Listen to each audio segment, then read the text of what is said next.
So it's the season of Advent, the season when in the Christian church we prepare for the coming of Christ.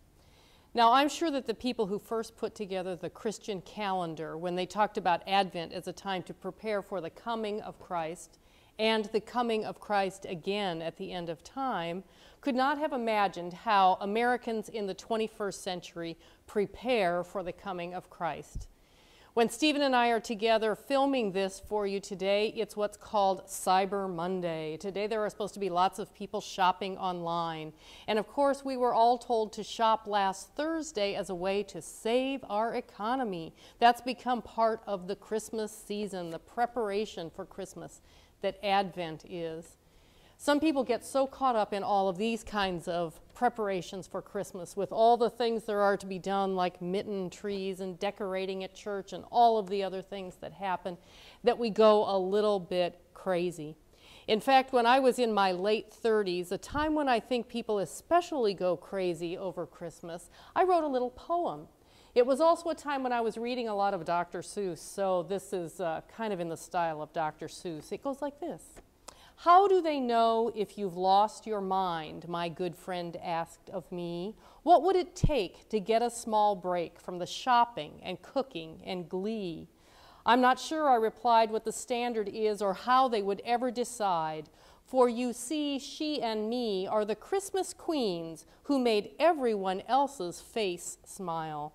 It seems there's a time in a woman's life when she makes Christmas happen for all. Her children, her spouse, her parents, her town, all depend on her, both great and small. She bakes the right cookies, she trims the great trees, she teaches the lines for the play.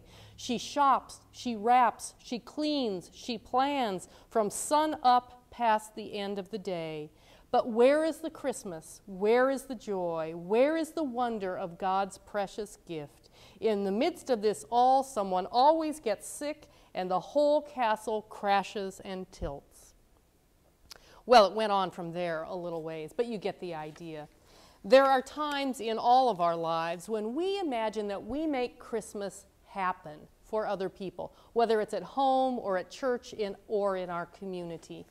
But of course, we don't make Christmas happen. Christmas happens because of God's great gift to us all. So maybe this year, instead of racing around and doing so many things to make Christmas happen for everyone in our lives, we might put another kind of image in our heads. Think about it this way. Maybe Advent is a little bit more like what many of us experienced over the last few days. Maybe you were in a house around Thanksgiving time where a turkey was cooking in the oven, and throughout the house there was that wonderful smell of that turkey cooking. And because you have tasted turkey before, you know what that smell means. You can almost begin to taste the turkey in your mouth as you smell the turkey cooking.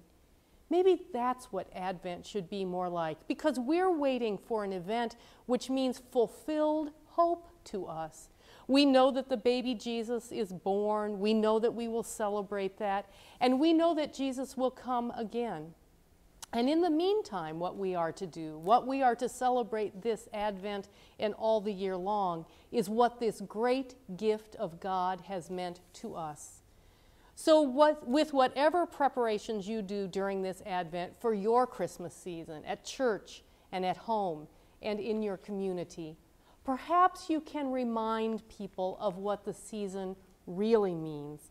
Perhaps you can remind them that for a child has been born to us, a son has been given to us. Authority rests upon his shoulders, and he is named Wonderful Counselor, Mighty God, Everlasting Father, Prince of Peace. Remind them of what Christmas really means.